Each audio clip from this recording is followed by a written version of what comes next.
Good evening. Thank you for coming. This is a photograph that we made today. This is a piece of tungsten, and we etched this on the tungsten.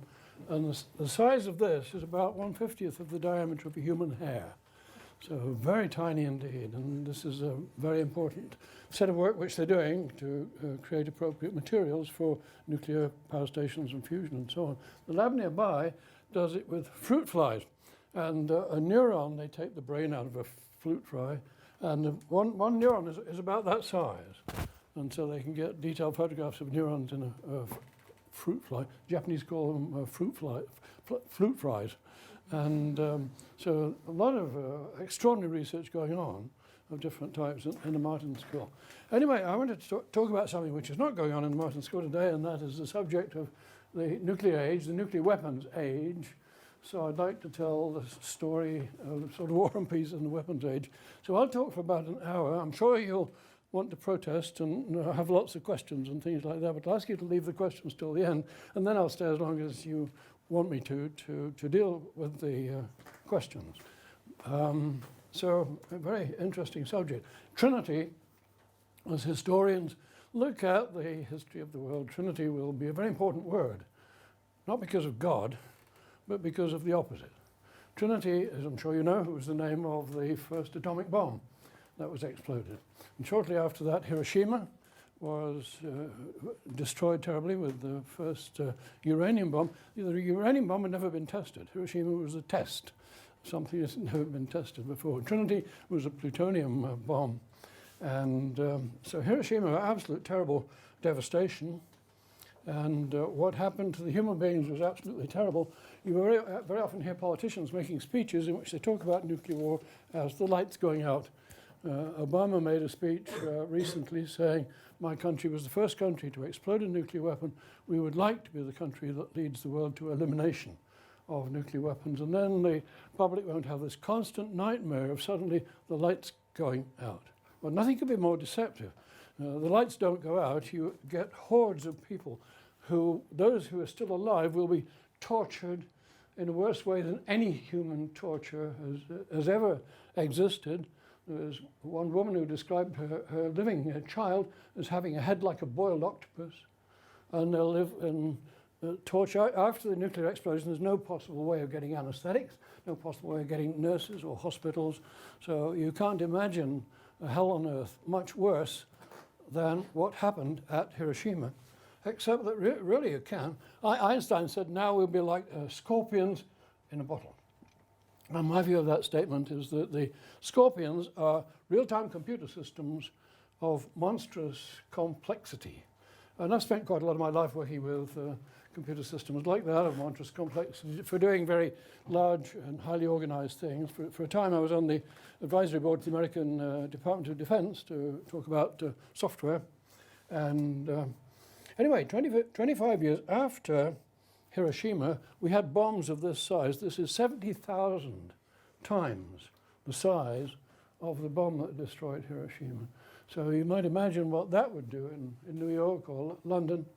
It's really far too big. I mean, New York could be destroyed by something much smaller than that. And so if one of those was let off in New York, you'd have maybe 10 million people tortured in incredible ways, as well as the smaller number of people who would die in the explosion. Now, the public don't want to think about this. And so one of the strange things about the story that I want to tell you here is that most people have a defensive mechanism in their brains where they don't want to think about it. Our leaders don't want to think about it. George Kennan was one of the greatest statesmen from America. He was the Russian ambassador. He was the American ambassador to Russia for a long time. And he was famous for the statement, modern governments have become servants of nuclear weapons rather than masters of nuclear weapons. And he went on to say, our leaders are like the victims of some sort of hypnotism. They can't think about nuclear weapons. They're like men in a dream, like lemmings heading for the sea. I sometimes have an image of lemmings heading for the sea where all of the lemmings are wearing PhD gowns. Anyway, religion as well. Here's a picture of the current Pope. The Catholic Church became speechless. Church of England, I tried to get the Church of England to do something about nuclear weapons, and after quite a long argument with a friend of mine who was the Archdeacon of Durham. He eventually wrote to me and said, the church cannot be involved in political matters. This is a political subject. Well, for Pete's sake, it's one of the biggest ethical subjects ever, us having the capability to destroy the lives of such an extraordinary number of millions of people. Anyway, not only were politicians not capable of dealing with it, but the churches weren't capable of dealing with it either. And so nobody seemed capable of looking at the big picture. But there have been a lot of moments during the history of nuclear weapons when we could have fired them. It's almost as though we're playing Russian roulette with civilization. We got very close to a nuclear war in the Cuban Missile Crisis. McNamara, the great Secretary of Defense, said we came within a fraction of a hair's width of nuclear war. And at that time, America got 20,000 nuclear weapons, most of them hydrogen bombs. So that's playing Russian roulette. I think perhaps the most dangerous moment was a time after that, in 1983, when Russia confronted America. So we really want to stop the hypnosis, stop living in a dream. Now, I think of the history that I want to tell as being in 4 eras. The first era, the Cold War. And that was a binary situation. It was America versus Russia, or more broadly, NATO versus the USSR. But it was binary, 2 great monstrous systems confronting one another. And the Russian Empire ended on Christmas Day in 1991. The Soviet Union ended at that time. And then we had more countries with nuclear weapons. So the second era is an era now of 9 nations having nuclear weapons, including Israel, North Korea, Iraq, India, and smaller countries like that. The third era is one which we're really just starting now. If there were to be a bad nuclear state today, it probably wouldn't come from nations. It would probably come from what are referred to as non-state actors. A non-state actor might be a lunatic terrorist, might be the mafia doing something. So this is the third era of nuclear weapons. And I'd like to refer to it as the amorphous era, a time when anything can happen. But it's not going to follow the nice, precise rules that we had during the Cold War. And the fourth era, we have got to sooner or later eliminate nuclear weapons totally. If we don't, we are bound to sooner or later have catastrophes on a grand scale. So a very important question is, can we eliminate them? I don't think that would have been a very sensible comment 10 years ago, but now we've reached a point in time where we can see and state in detail what is likely to be the journey to zero nuclear weapons. But almost nobody wants to think about it. It's a very important thing to think about today. Anyway, era 1, the Cold War. 1983 was perhaps the most dangerous moment of the Cold War. There was extreme tension between the USA and USSR. The USSR just shot down a civilian airliner, which got an American senator on board. And if a nuclear exchange, it was the view of both sides at that time, if a nuclear exchange is inevitable, you've got to be the one that strikes first. The one that strikes second would be at an extreme disadvantage. And so first strike must devastate the capability of the enemy to strike back. So both NATO and the USSR got the capability to do an instantaneous strike, trying to destroy all the weapons of the other side. And if they could do that instantly, then they had a chance of coming out of the war. People actually use the phrase winning a nuclear war. Of course, nobody wins a nuclear war. It would be total devastation on both sides. And suddenly NATO put first strike weapons. By first strike, I mean these could have destroyed Moscow. And most of the leadership of Moscow was in certain places, some of them underground, and of course Americans knew exactly where they were. So these were weapons in Germany, on the far side of Germany, which could destroy Moscow, but particularly of concern for the Russians, could destroy the command and control system and the locations where the Russian leaders were. And so the KGB began to think that the Americans were intending to do a first strike, and the first strike was possible. And they had some brutal men at the top with this view, and so NATO preparing to do a first strike.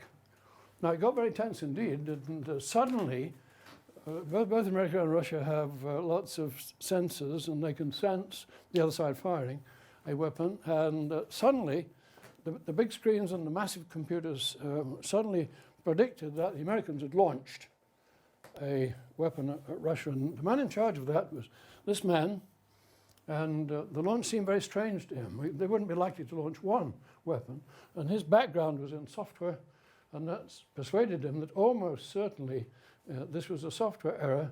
Now, he knew that if he had, the tension was so great, that if he had informed Ustinov, the Minister of Defense of Russia, then almost certainly there would have been nuclear war. So he violated his orders and did not inform the Minister of Defense or the Politburo that a weapon had been launched. And he thought maybe that was okay, because it seemed to be only one. But then the siren went off again, and the second one, the system said a second one was launched. And then a bit later a third one, then a fourth one, then a fifth one, then a sixth one. And it still didn't look real, because if the Americans were going to launch, you get a whole lot launched at the same time. Well, these had got about a 2-minute interval between the launches, and this was a set of satellites going around the Earth. The sun was in such a position that they got a reflection, which was very unusual, which got into the radar systems and convinced the computers that there was a missile attacking. And so anyway, Stanislav Petrov did nothing, did not inform the leadership of the Soviet Union about this, and quite possibly that saved humanity in a massive way. He was fired from his job. He lived in extreme poverty afterwards. And then about 20 years later, the West found out about it, and so they invited him to come to the West, and they gave him a prize and referred to him as the man who saved civilization. And so after 20 years of living in poverty, he suddenly became very wealthy because he was a major star because of that happening. Now, if that war had happened, something would have occurred that the scientists didn't really know about in 1983. There would have been a nuclear winter. And a nuclear winter means that enormous amounts of debris go up into the sky. There would be thousands of ground bursts. Hiroshima and Nagasaki were bursts where the weapons were in the air. If you have a ground burst, it's going to throw up enormous quantities of debris. And that debris would be carried around the Earth. It would go through the troposphere up into the stratosphere. The stratospheric winds got about 200 miles per hour, and so they carried all the way around the Earth. And it would get everywhere, and this would result in darkness, lasting for at least a year. So you'd have 1 year with no sunlight, where most of the plants would die. And so this is the term of a nuclear winter. At the same time, something else that they didn't know about at that time, with very big weapons like this, many of them 100 times the size of the Hiroshima bomb, the weapons would have gone up to the ozone layer, and you'd have got holes in the ozone layer from this happening. And that would have caused the ozone layer, these holes in the ozone layer would have let through ultraviolet B radiation. And ultraviolet B radiation causes cancer and everything, but particularly dangerous, it makes insects blind. So most of the insects underneath the hole in the ozone layer would become blind. If there's no insects, they don't pollinate the plants and so on. So there's been a lot of study about nuclear winters now, and basically enormous numbers of people would starve. So if this war had happened, it would have destroyed America, it would have destroyed the Soviet Union, but there would have been at least 1 billion, possibly 2 billion people dying because of the starvation following a nuclear winter. So terrible stories. And radioactive fallout would occur all over the world in very remote places. And so a huge aftermath of something like that happening. Now, it could have eliminated humanity. And today people have looked back on it and they've done all the calculations. If humanity was exterminated, it would not be because of bombs and explosions, the heat and the radiation. It would be because we damaged system Earth in such a way that the Earth would not be able to support us. We sometimes use the word Gaia for talking about the Earth being like a living thing, an incredibly complex system. I like to use the term system Earth, meaning that it's a very complex system in the same way that your bodies are a very complex system. And highly complex systems, like your bodies, if something stops working, like your heart or liver, then you die from that. Now, there are certain systems that are part of the Earth where if they stop working, then the Earth is going to be very badly damaged indeed and may not be able to support the food and crops that we need for human life. So there's been a lot of discussion about whether you would have exterminated humanity. Nobody can be quite sure, but we were so close to that. And because the Earth would not be able to survive. murdering one person is evil. Murdering 100 people is perhaps 100 times more evil. One of the worst events, perhaps the worst event in history so far, is the Holocaust. And there was a meeting in 1942 about the Holocaust. And a whole lot of top Germans made the decision. Eichmann was in charge of the meeting. He had a detailed meeting, and the conclusion of that meeting was that they would kill 11 million Jews and save the American Jews until after the war. And they argued about how they should do it, how many trains they would need. They were extremely courteous, as Germans often are. It was the most expensive brandy that was provided throughout the meeting. And at the end of the meeting, they took the statement back to Hitler that 11 million Jews would be exterminated. Well, that perhaps is the most evil event at that time in history. But then something worse. You cannot fire all of the masses of nuclear weapons by, this time America and Russia got 70,000 nuclear weapons. You could destroy the Earth with 700, but they got 70,000. And you can't fire 70,000 unless you do it under computer control, and you've got to launch almost all of them at the same time. So there was a massive set of extremely complex systems dealing with aircraft and submarines and every other type of nuclear weapon, ICBMs and so on. And in order to make that happen, you've got to have a target list. And the target list is in the computers. And if the American target list had been fired, it would have killed at least 200 million people, and it might have killed 1 billion people with the aftermath of that. So one might say that the PSYOP target list, the original one was drawn up by Donald Rumsfeld. He was the Secretary of State in the Ford administration. And no, even more evil than that would be if we exterminated humanity. And exterminating humanity would be, they'd never come back, nothing near in which we can come back. We now have found planets, as I'm sure you know, call them exoplanets around faraway suns. But the thing that the journalists often don't say when they're talking about exoplanets which might have life is that the closest one is 20 trillion miles, not billion, trillion, 20 trillion miles away.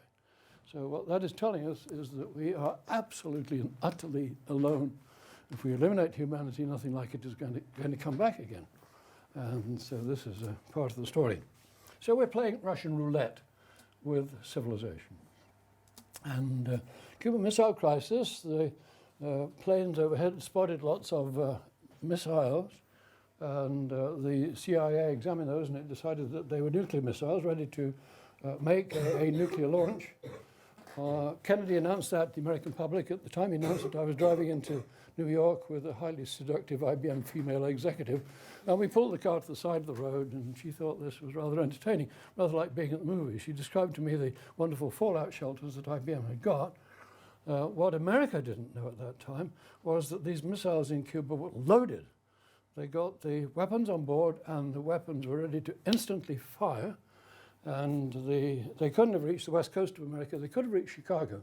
New York would probably have been target number one. New York would have been vaporized in doing that. And so there was a great showdown.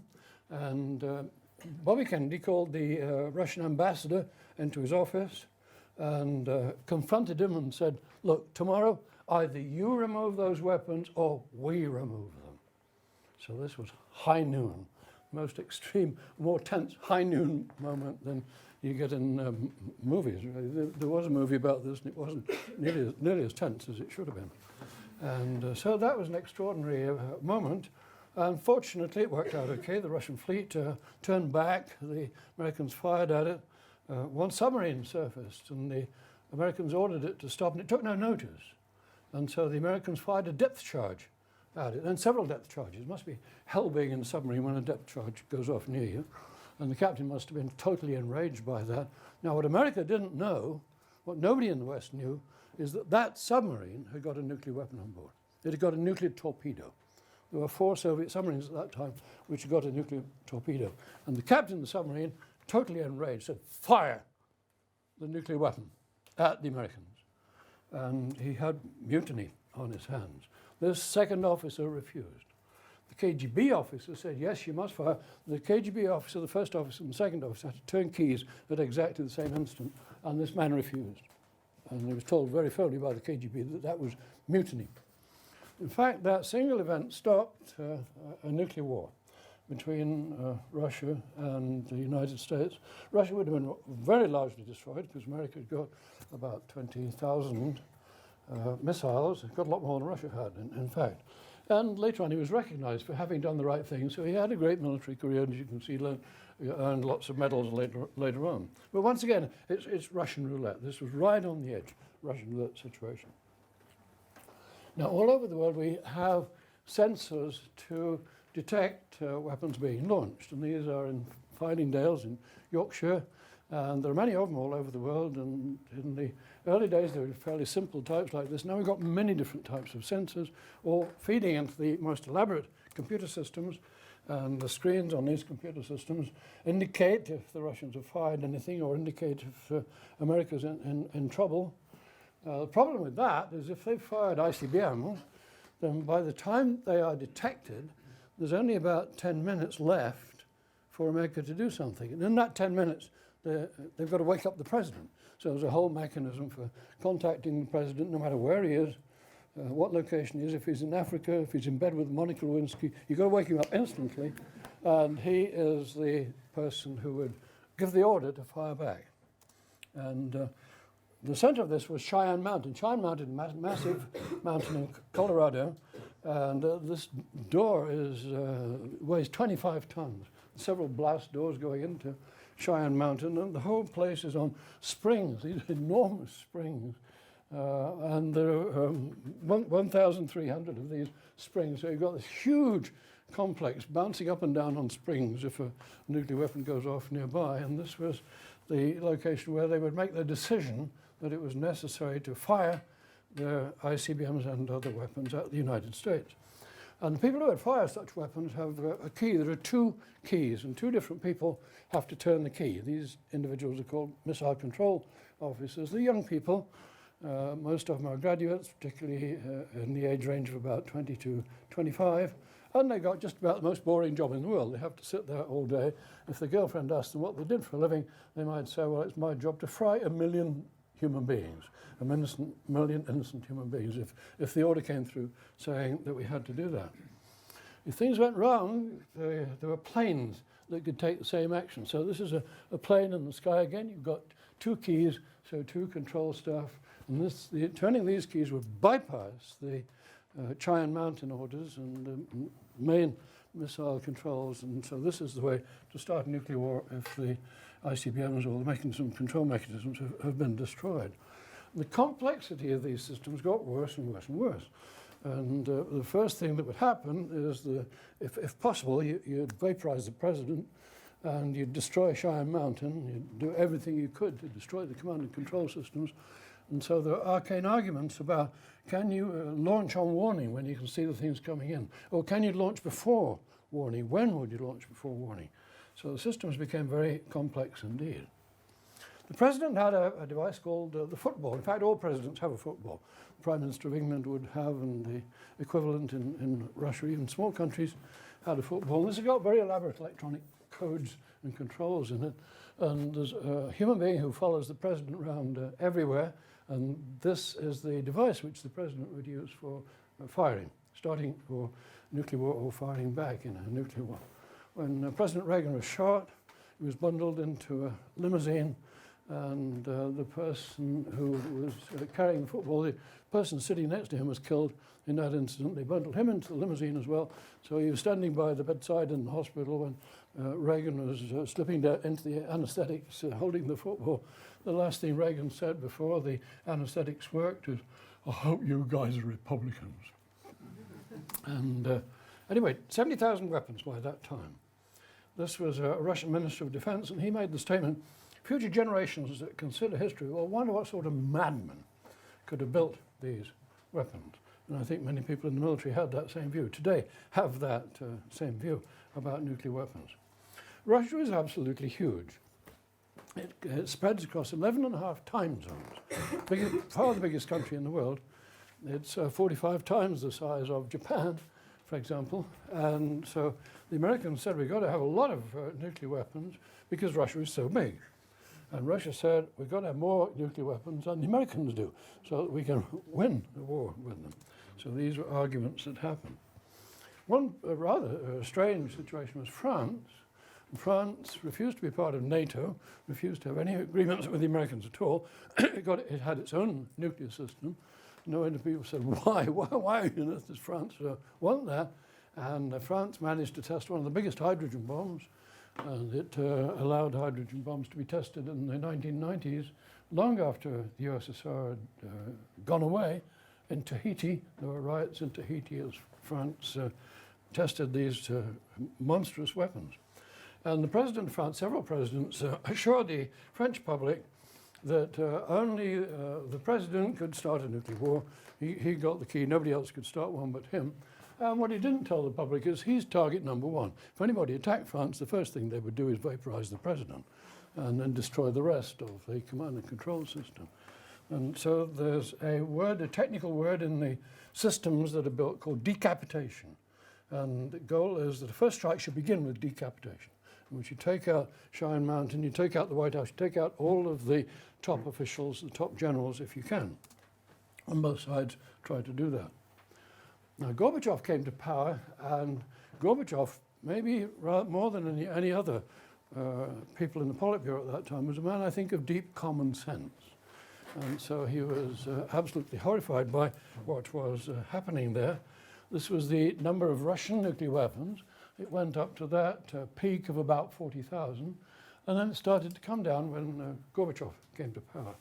So I'm going to describe the era 1 and era 2. This is the line separating the first era from the second era, and that is the time when the USSR ceased to exist.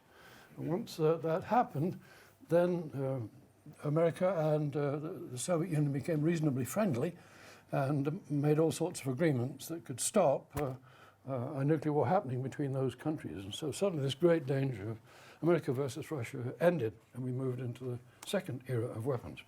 The flag came down at 7:35 p.m. on Christmas Day 20 years ago. And now 20 years later, Russia's still got America's got 8,500 nuclear weapons, and Russia's still got 11,000 nuclear weapons, many of them immensely powerful hydrogen bombs. So you've got to say, if the two countries claim that they're friendly with one another, why on earth, after substantial reductions of weapons, why on earth does Russia still have 11,000 incredibly dangerous nuclear weapons and missiles and all the equipment for firing those? And it really doesn't make sense at all. And there are all manner of things in today's nuclear situation which don't make sense. And so this would go back to Keaton's statement about our leaders not understanding what is happening, our leaders being in a state of hypnosis, not taking the actions which are sensible actions to take. There are lots of accidents which happened, and masses of them. There was a time when there were hydrogen bombs overhead, huge planes carrying hydrogen bombs, instantly alert, so that America could attack at any moment. And the Russians had these huge planes flying overhead as well for quite a long time. This is a picture here of a computer error, ICBM rising out of its silo there. In the little village of Lakenheath in England, they had an American base where they stored a lot of bombs like this, gigantic hydrogen bombs.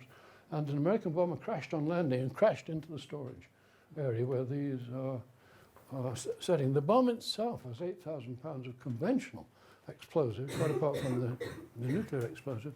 There were lots of stories in the press about airmen, including officers, running away from the American base as fast as they could, and getting into a taxi or getting people in ordinary cars saying, "Take us as far away from here as you possibly can." But fortunately, the explosive didn't go off. Otherwise, they'd have covered a large area of England with extremely radioactive substance. Anyway, there are no end of stories like this. This is a bomb which dropped on a parachute and got stuck in a tree, a big hydrogen bomb. One of the most extraordinary stories is that America, by accident, dropped 4 hydrogen bombs on Spain. And the Spanish were rather annoyed about that.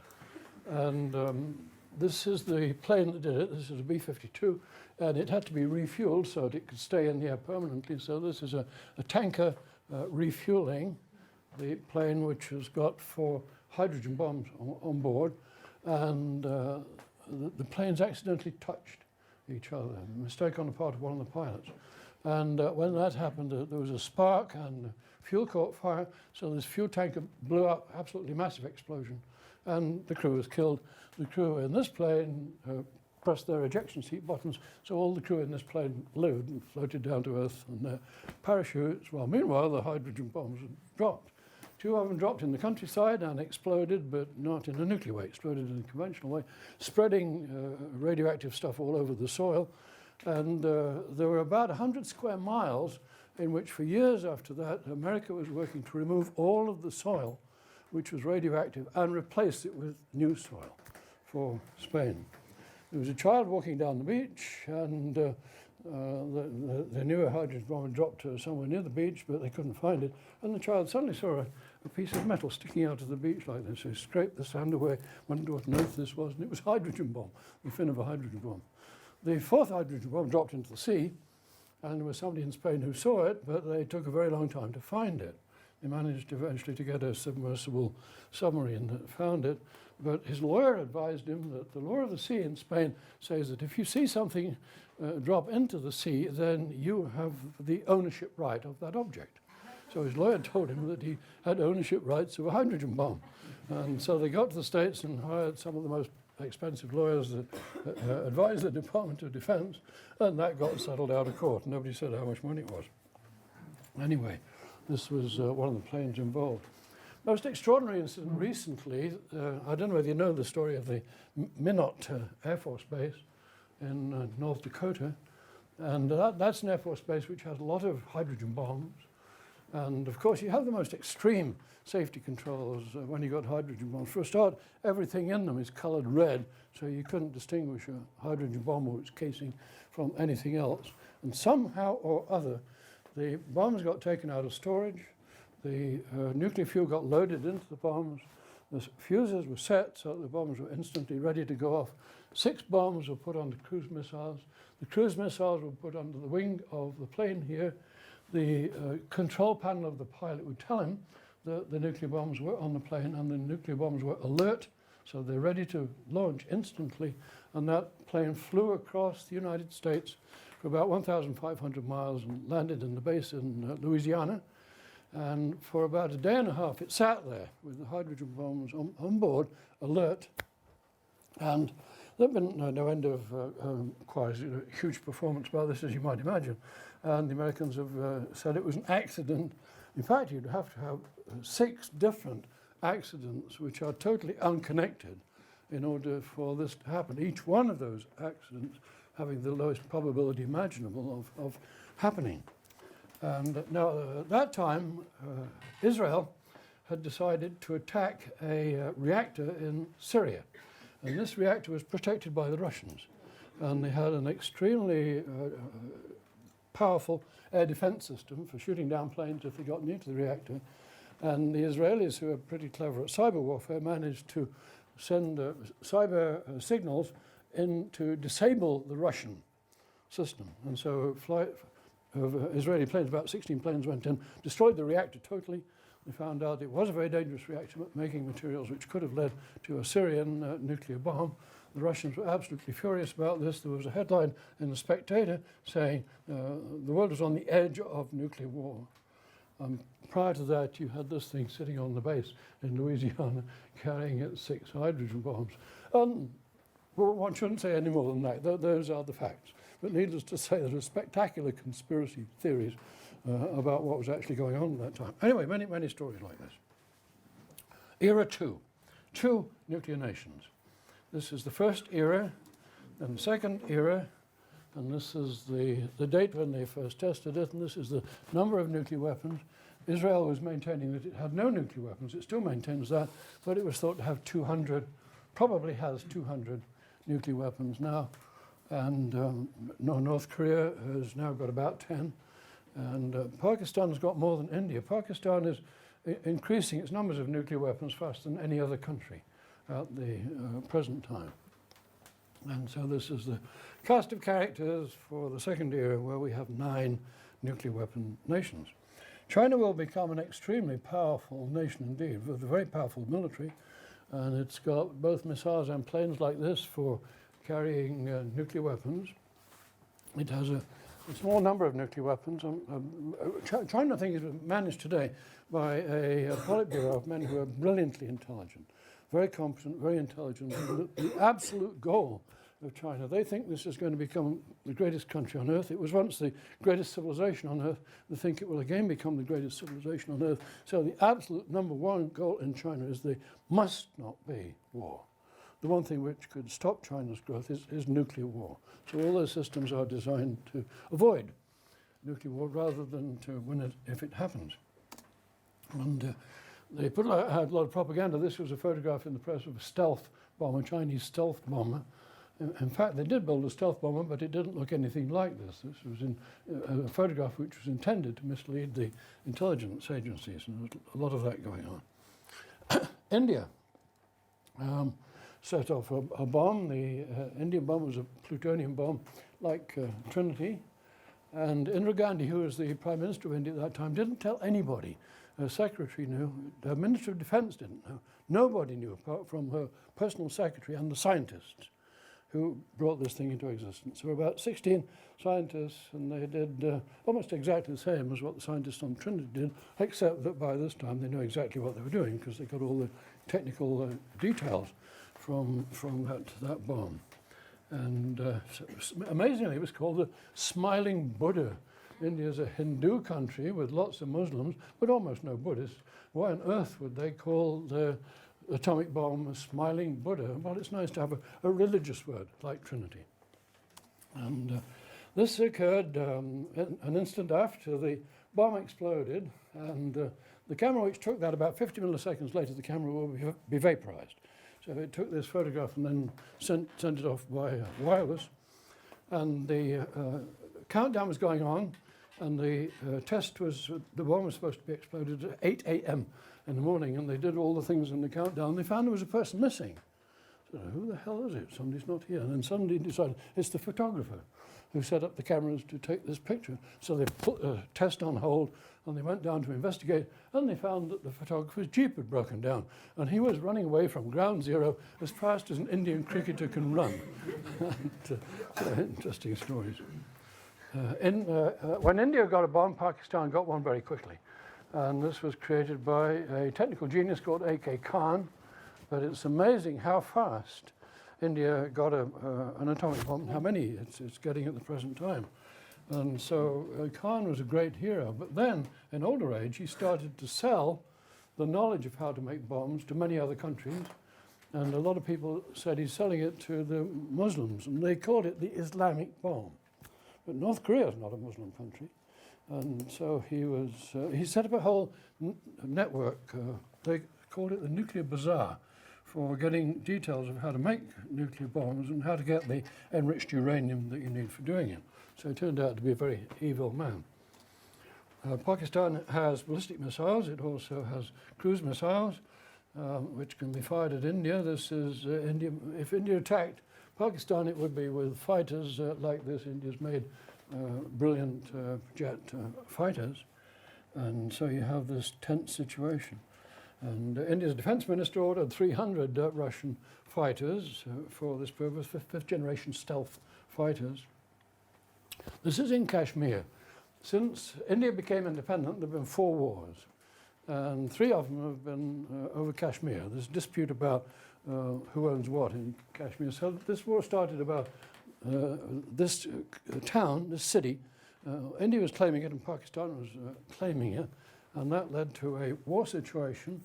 And eventually the Pakistani Minister of Defense, Pakistani President Musharraf, said to the Indians, if Indian troops move across the disputed line, India should not expect a conventional war, it will be a nuclear war. And the Indian Defense Minister responded, if that happens, Pakistan would cease to exist, which it certainly would if India fired its weapons at it. So you got this belligerence going on. And so probably today the most likely nuclear war that could happen is India versus Pakistan, or Israel versus the mostly Muslim countries which could attack Israel. This is the president of Iran, with a flair for making inflammatory statements, but several other countries periodically make the statement, Israel must be wiped off the map. And they say with no justification whatsoever that the Quran says that Israel should be wiped off the map, or Jews should be eliminated from the planet. The Quran doesn't say anything of the sort. In fact, there's a remarkable similarity between the prophet of the Islamic world and Christ. They're rather similar men, they made rather similar statements, wonderful philosophers saying, love your neighbors, and religions managed to somehow distort the words of the founder in fairly serious ways. Anyway, this is the routes going on today about centrifuges. These are centrifuges. In order to make an atomic bomb, we have to take uranium which comes out of the ground, which is mostly uranium-235, with a little bit of uranium-238. We've got to increase the proportion of uranium-238. If we're going to build a power station, nuclear power stations have 3% uranium-238. The most modern ones have 4%. None of them has more than 4%. But Iran has got up to 20%, in some cases substantially more than 20%, and that has no use whatsoever in nuclear power.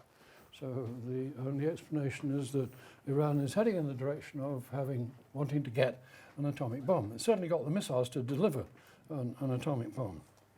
And so there's a lot of argument about the moment with Netanyahu meeting Obama and discussion about bombing Iran.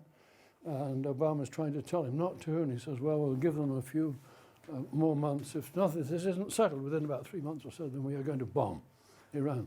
But the important thing to say is that while we know about these, we don't know about most of them. You can put centrifuges anywhere, and they put a large number of them in a very deep hole in the ground, about 80 meters deep.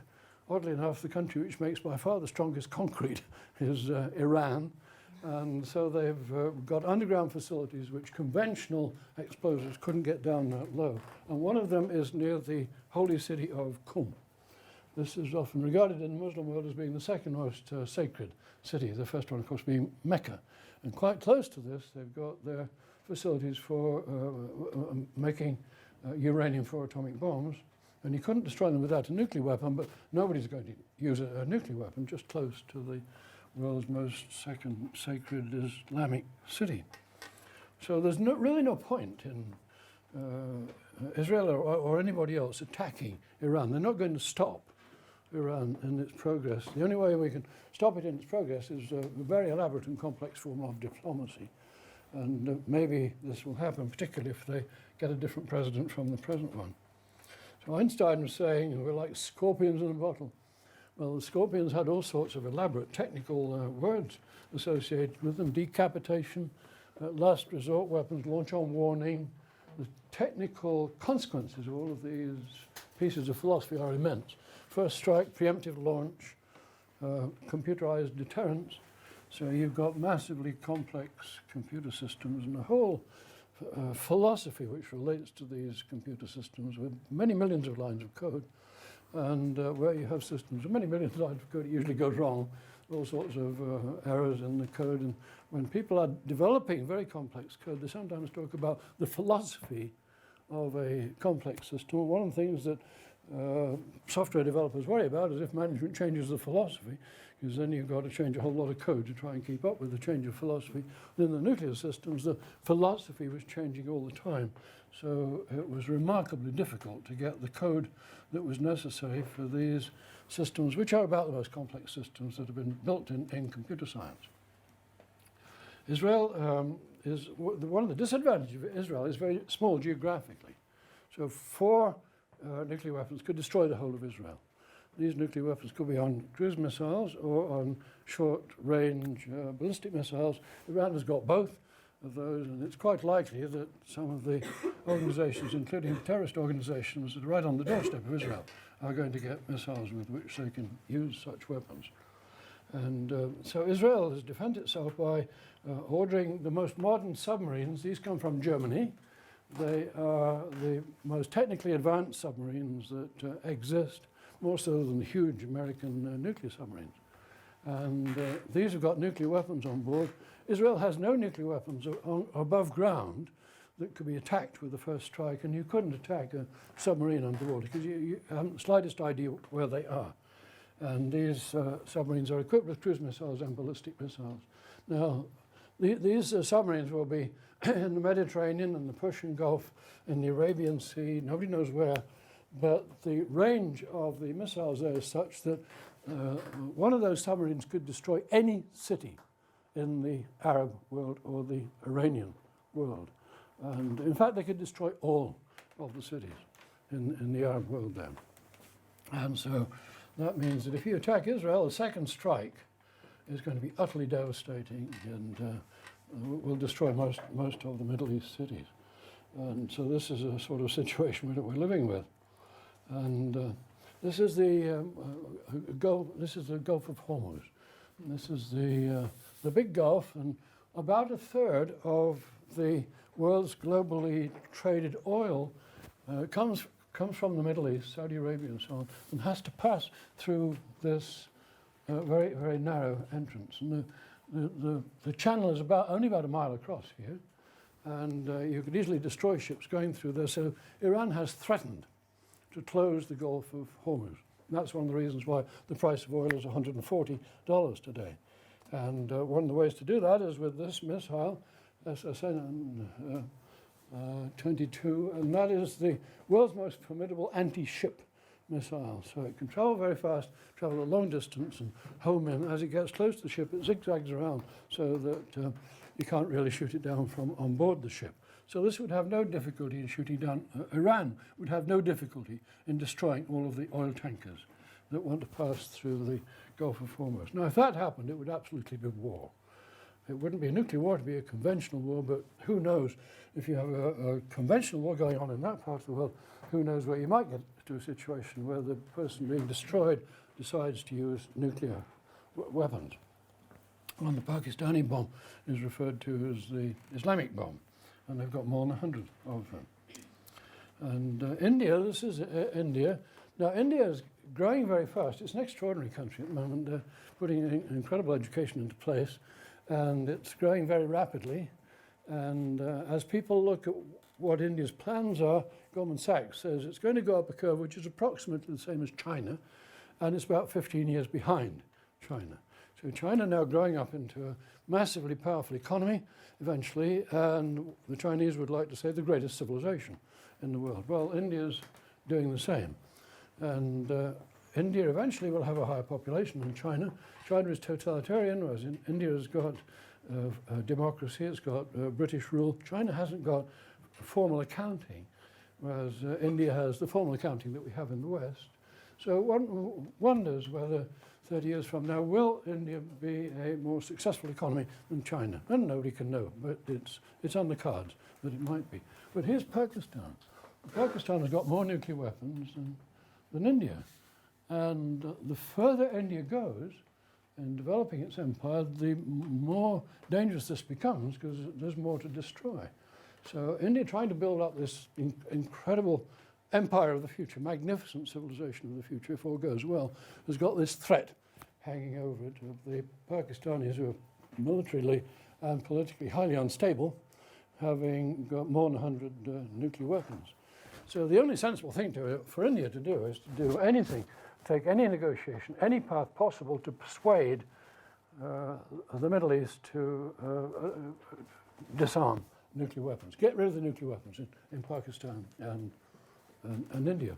China is supporting Pakistan because China would like to be a bigger empire than India, and so India's bought a lot of spectacular fighters, more impressive than the present American fighters, which Pakistan has got. So anyway, this is the second era. Now, if there was a war in the Middle East, it would probably involve 200 to 300 nuclear weapons.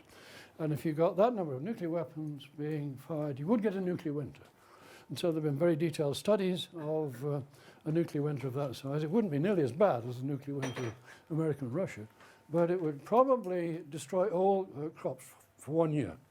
So if you had a nuclear winter for 1 year on Earth, enormous numbers of people would die of starvation. So a war in the Middle East might cause a large number of deaths in the Middle East, but possibly 1 billion people around the planet to die of starvation and all of the other effects of a nuclear winter, including holes in the ozone layer letting through ultraviolet B radiation. And terrible situation. Now, the great philosopher of war that everybody teaches, one of the first things you're taught about at the military colleges at Sandhurst or West Point, is von Clausewitz. And von Clausewitz was the great philosopher of war, and it was his view that war is the extension of politics by other means. In other words, when politics has gone far enough and it's not getting you what you want, then you go to war. And so for a long time, that has been sort of the basic rule of war. But today, the only sensible thing to say is there's no possible political objective that can justify nuclear war. Nuclear war would destroy the participants totally, and that's so goodbye von Clausewitz. We've moved into a totally different era. And so this is a very important change. And we've moved into a time where there'll either be no war between high-tech nations or else there'll be no civilization. If you had a conventional war, suppose you had World War II now, and Germany had got an atomic bomb, there's no question that when Berlin was being utterly destroyed, Germany would have used its atomic bomb.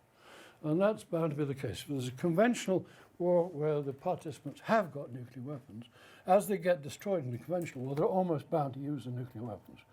And so we can't really afford to have a war that's like the Second World War, any war like that. We can have a war where a powerful country destroys a small country that can't fight back, like Iraq.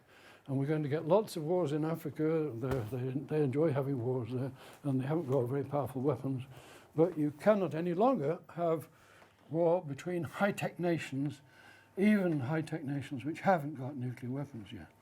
So I tend to think this is the most extraordinary paradigm shift. I've never been trained in history, but I suspect that this is the biggest paradigm shift in history. It's an absolutely enormous change. And it has no end of implications for the development of civilizations. The world is becoming totally global now. And so we are moving painfully and slowly with lots of mistakes towards a world which will be a global world in which people eventually learn to respect one another. The Muslims and the Christians learn to respect each other's religions. And so very, very important change that we're in the middle of at the present time.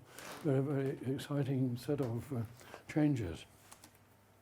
And now, war is a way to solve problems. If you've got a dispute and you can't solve them by politics, you solve them by war. So if we've got this situation where you can't have war, then there must be some other way to settle disputes. In fact, there are many. The World Court in The Hague has very detailed rules about warfare and things which lead to war. And so you've got the World Court, you've got the World Trade Organization. Head of the World Trade Organization is lecturing in Oxford tomorrow. And you've got no end of global, very, very large number, many thousands of global regulations, which mean treaties which countries have signed. So enormous numbers of treaties, many of them being global treaties, global laws, the World Trade Organization being involved with many of these global laws and treaties. And now you've got to make sure that people are obeying the rules, and so you need verification techniques. And so if we're moving to a state where we've got very few nuclear weapons, you want to make sure that one country isn't secretly building nuclear weapons. And the good news is we've got incredibly advanced verification techniques. Most of the really advanced ones coming from the National Security Agency in the United States and involving the most enormous computer systems. And so the National Security Agency is capable of telling just about anything that is going on in America now with Americans. And one of the reasons why it's doing that is it got in an awful lot of trouble. They looked at all the email messages that they picked up before 9/11. The day before 9/11, there were lots of email messages saying, tomorrow's the day. Tomorrow's the day when the great country will be destroyed. No end of email messages like that. On September the 10th, the Mayo Clinic is probably the best clinic for dealing with ailments like cancer, serious ailments. And a lot of Saudis were going there. On September the 10th, every Saudi patient left the Mayo Clinic. On September the 11th, all flights were closed down. No flights were allowed in the sky except Saudi flights, which flew back to Saudi Arabia. Anyway, because of that, the National Security Agency got the message, and that's that you've got to build up highly elaborate computer systems for watching everything that's going on, which could possibly indicate that there's future terrorism taking place. And in my view, they've done the most spectacular job of achieving that. Okay, era 3, the amorphous era, an era in which anything goes. And what I mean by anything goes is if there was a nuclear situation, it would probably be non-state actors, actors that are not part of a nation. They could be large non-state actors like the mafia, or they could be individual terrorists. Freeman Dyson, an absolutely wonderful English physicist who had a lot to do with nuclear weapons. He's at School for Advanced Studies at Princeton. And he likes to set his students the job of saying, I want you to design an atomic bomb. Now, you can find out where the material is. I'm not going to give you any clue about how to design it, but you've got 4 weeks now, and I want every one of you at the end of 4 weeks to come back with a working design for an atomic bomb. And almost all of them succeed in doing that. And one student told him that it was too easy, and so he gave this student the job of, okay, design a simple hydrogen bomb, which is a lot more difficult. And the student succeeded in doing that, and instantly his paper was classified by the National Security Agency. I think it's probably one of the first examples where term papers have been classified by the intelligence agencies. Anyway, brilliant man. But the use of an amateur atomic bomb is fairly easy to make if you've got the advanced uranium, the highly enriched uranium. The thing which is saving us is that most people who might do this haven't got the fuel, haven't got the enriched uranium that we need. But it could create much more devastation than Hiroshima, because Hiroshima was a fairly small bomb that was exploded in the air, and these could be large bombs which are exploded on the ground. So they'd throw out the most incredible quantity of debris. You might have 7 amateur bombs, all of which are exploded at the same instant with a radio signal. And if that happened in Los Angeles, for example, the whole of Los Angeles would become a blazing ruin with the heat from all the bombs forming one column of fire, rising very fast. The winds would be 400 miles per hour. If there were human beings 10 miles away from where it happened, the human beings would be blowing through the air at 400 miles per hour. So devastation which is unbelievable. And that can be done now with amateur atomic bombs. And so we're reaching a time, well, this is just too dangerous. And so we've got to take very seriously the issue of getting rid of them, getting rid of the fuel with which we can make them. This man created a cruise missile. He became famous for building a cruise missile of his own. He lives in New Zealand. New Zealand government doesn't take him seriously, but nevertheless he did that, and it was indicating that it's quite possible for other people to create missiles that would carry such bombs. There's a sort of Moore's law of nuclear weapons. The biggest hydrogen bomb was this one, and now you can get a hydrogen bomb which you could send by UBS. And so smallest hydrogen bomb. The one which is probably the most commonly manufactured is 11.5 inches across. And this is 12 times Hiroshima, hydrogen bomb, 12 times Hiroshima. And the reason why it's cylindrical and thin is that it goes into cruise missiles like this. Probably the best builder of cruise missiles is India. The reason for that is cruise missiles need incredibly complex software because you want them to go down near the Earth and go through the valleys, avoid all the radar and so on. That is very difficult, very complex software. And the Indians are geniuses. Software. Software is something you can measure all sorts of measurements, function points for person month, many measurements. And by all of those measurements today, Indian software is better than American software. So they've become extremely good at that particular activity. And because of that, they built cruise missiles, which are extremely good. There's no need for ICBMs. You could carry a hydrogen bomb in a donkey cart. And so lots of ways of getting them into place. Now, the warning time used to be 12 hours. Do you remember when there were movies like Dr. Strangelove, where the war room had a ceiling remarkably like this one, and movies like Failsafe? And that was because bombers took 12 hours to get from Russia to America, or vice versa. And then we got the ICBM.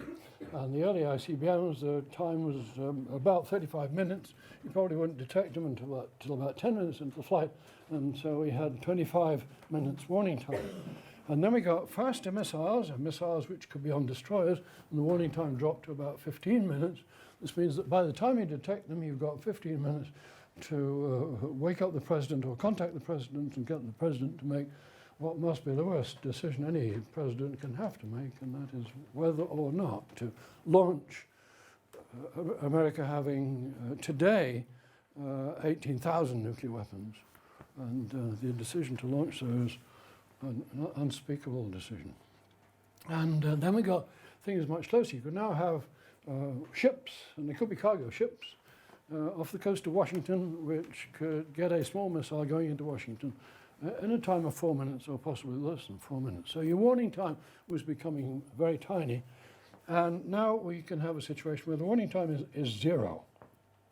And so this change here makes the whole situation incredibly more dangerous. How can it be 0? Well, if a terrorist wanted to destroy Manhattan, the easiest way to build the bomb would be to hire an expensive apartment in a building which has very high security. You take all the pieces into the apartment, make sure the doorman is well tipped, and build the bomb up there. And that's quite easy to do. And then have it in a broom closet where nobody's likely to detect it. You could put it in a bath full of paraffin, and that would stop it transmitting any radiation, which the authorities could pick up, and then you detonate it in place. So 0 warning time. Or you could have it on a train. Train here rushing into Tokyo perhaps with a bomb on board which is designed to be detonated when it gets to Tokyo. And so we really have a very fundamental change in warfare. So the Joint Chiefs of Staff now are confronted with situations which they don't really like.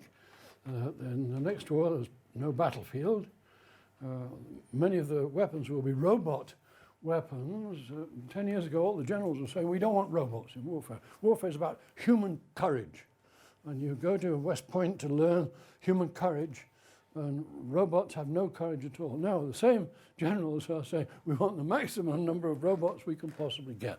And the way you can make really big money in venture capital at the moment is by building new types of robotic weapons for the Department of Defense. Autonomous robots, which means that under certain circumstances the robot has got the intelligence to decide what it does of its own. It's autonomous.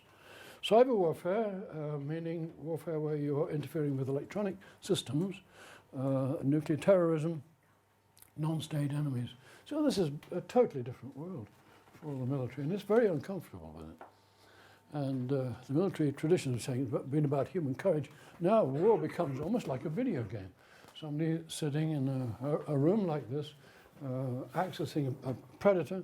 The cameras on the predator are quite incredible. They can recognize somebody's face from the plane that's up there.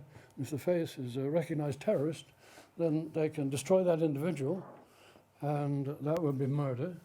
The CIA is not allowed to murder an individual, so the CIA goes to the president, and in the 2 years that, or 3 years that Obama has been there, he's made many decisions to murder, to kill large numbers of terrorists and people on the other side. There's almost always massive collateral damage. You may kill the person you're after, but you probably kill another 20 or 30 people at the same time. This is what war is becoming like. This is a British plane, and designed to go around the world, designed to be travel at many times the speed of sound, designed to be autonomous, designed to kill. And if there was a blitzkrieg, they're having a great time now. You remember in 1939, Germany designing a blitzkrieg, and the phenomenally successful blitzkrieg where the German armies moved across Europe. Well, what would a blitzkrieg look like in the future? It begins with an absolutely massive cyber attack, in which you knock out the computers to the other side or interfere with the computers in any way you can. And you've got thousands of land robots, thousands of drones, robots, submarine-based missiles, autonomous cruise missiles, military intelligence, becoming very powerful, military artificial intelligence, and all of the operations being integrated. So this is the Predator, the various robot weapons. These are weapons with no human on board, being operated from a control station far away. And this thing goes at 20 times the speed of sound. And the United States is buying 2,400 of the new type of fighter there at an incredible cost, $382 billion just for this one type of plane. And yet the education system in the schools is going to pieces in the States.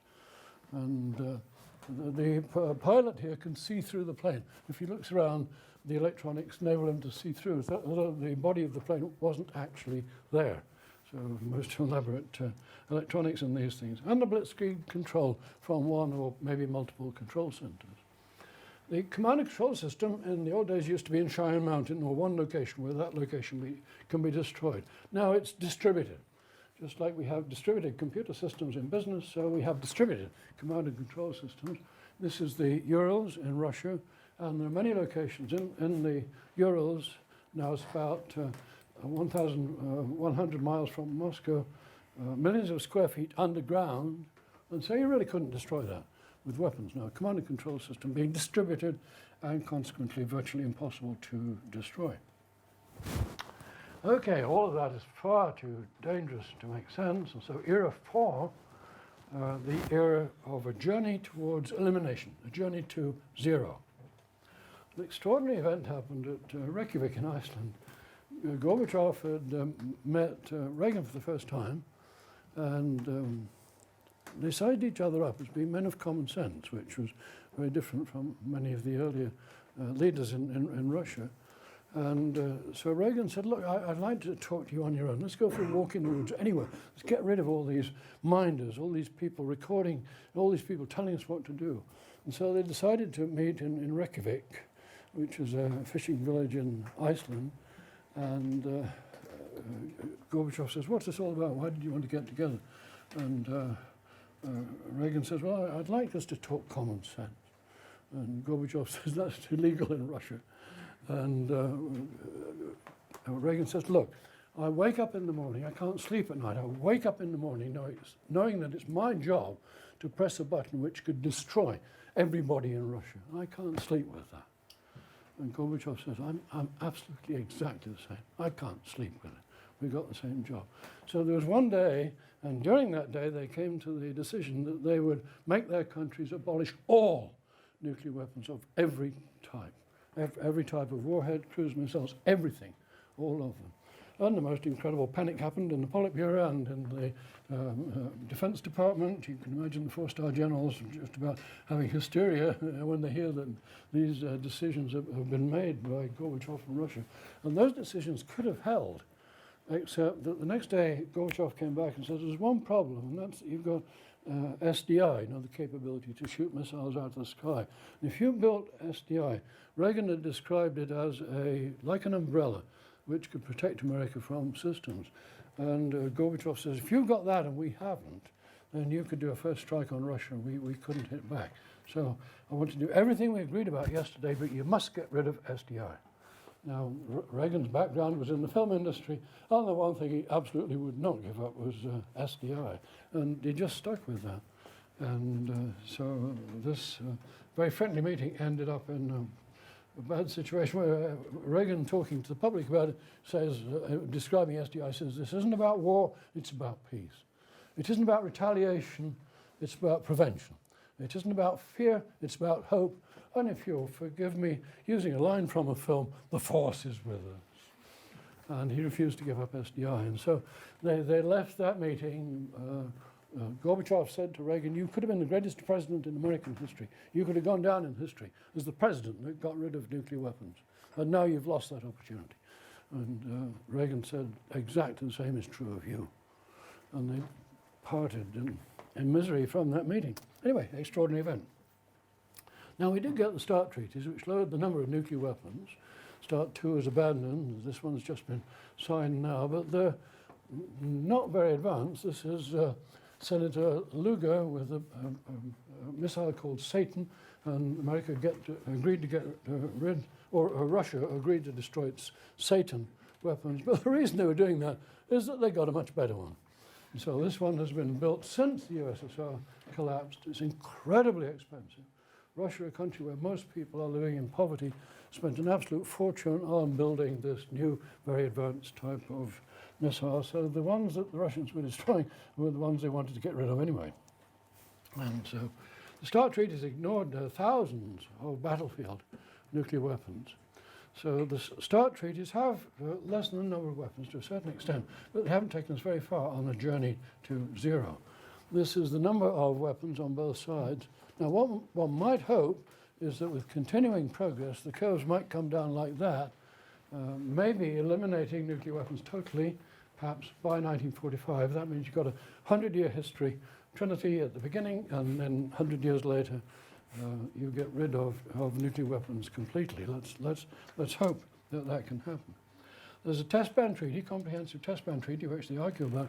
I like this photograph. Have you ever seen more self-satisfied, happy-looking people than those three? They have a cake which they're just cutting, which is in the shape of a hydrogen bomb explosion.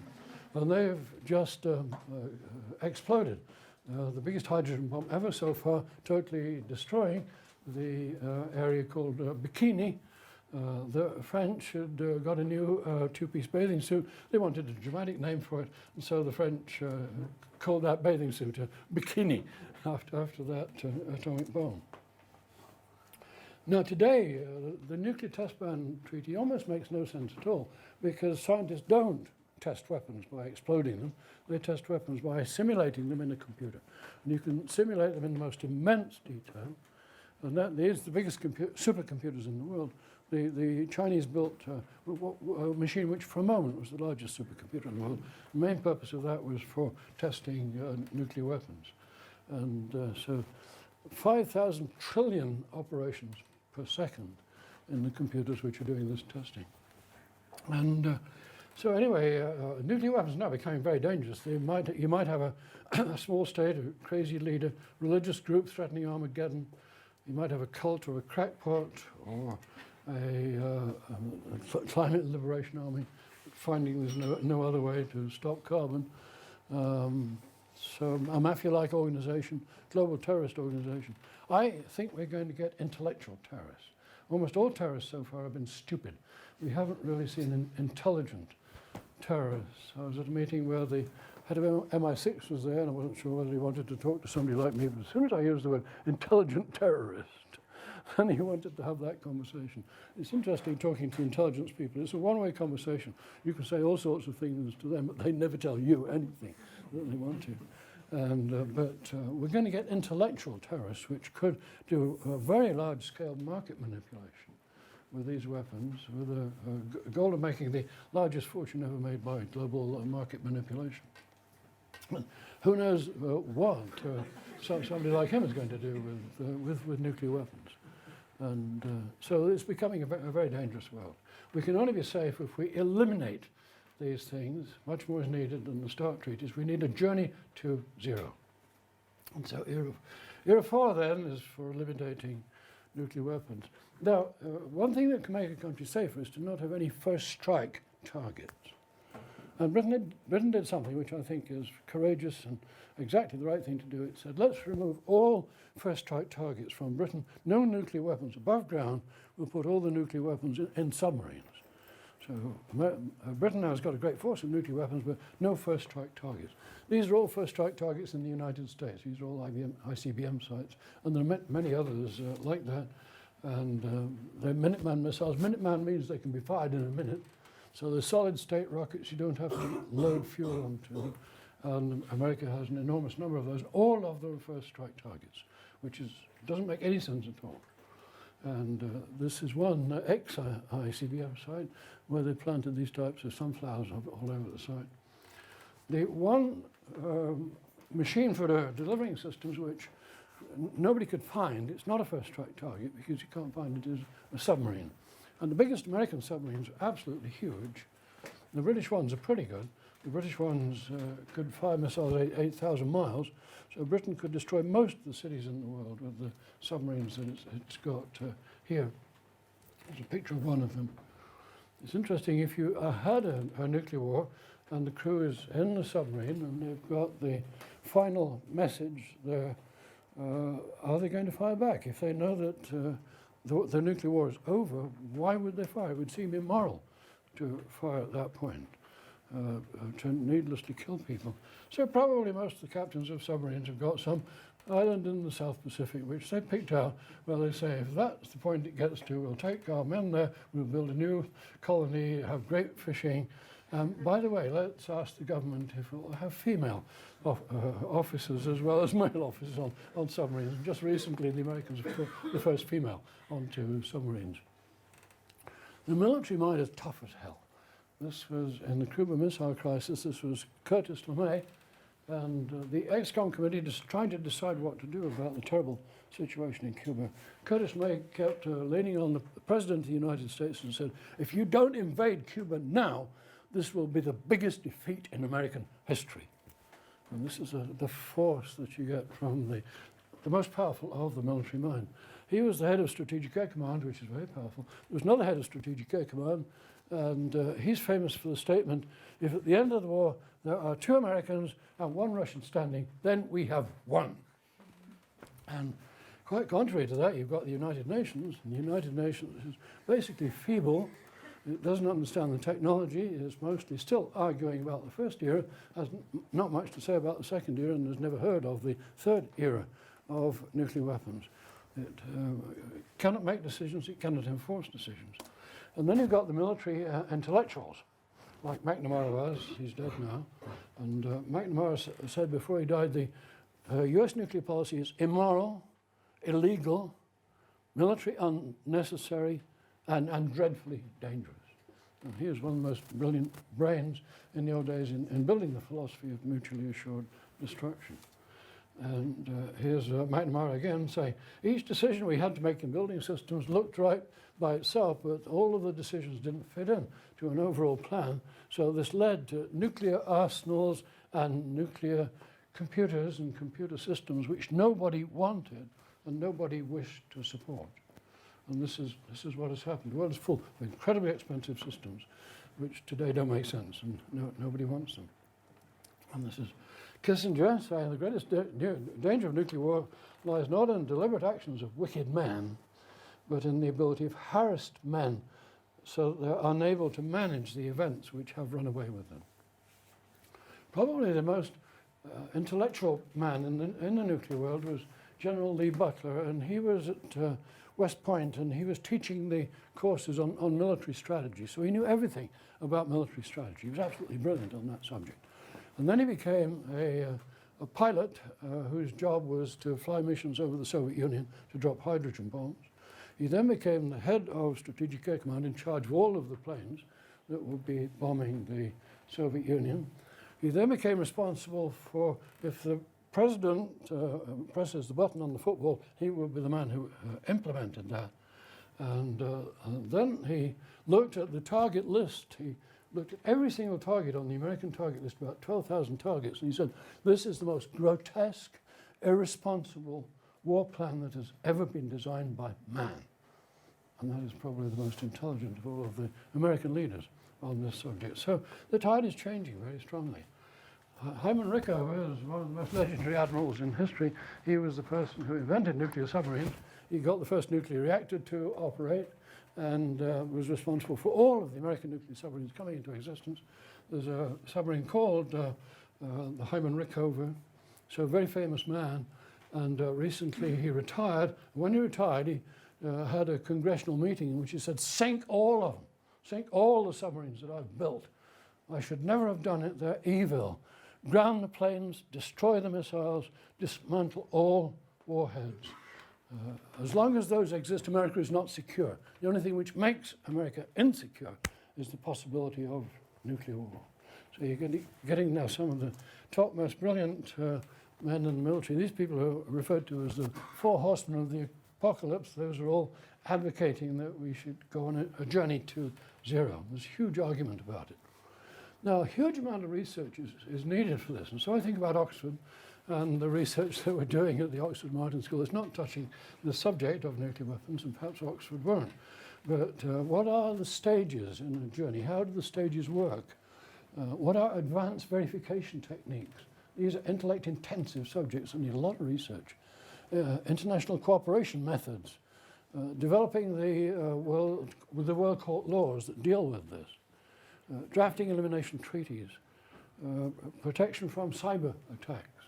So here we've got a whole body of knowledge which needs intense research, and this will be part of the job of trying to get from here to zero.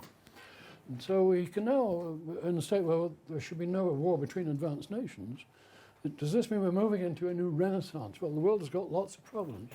But you look at the things that we've got in technology, the things which are good, the things which we're now becoming capable of, we're going to greatly increase the average age of life, greatly increase the quality of life. So I believe we have got within our hands now the capability to build a much better world, a much better society than we've had in the past. But we should understand that the 21st century can be absolutely magnificent, providing we survive. And so we need to stop the hypnotism, get to reality instead of dreaming in the public, and people who lead the public, stop the lemmings from heading to the sea, stop the Russian roulette. So that's the message.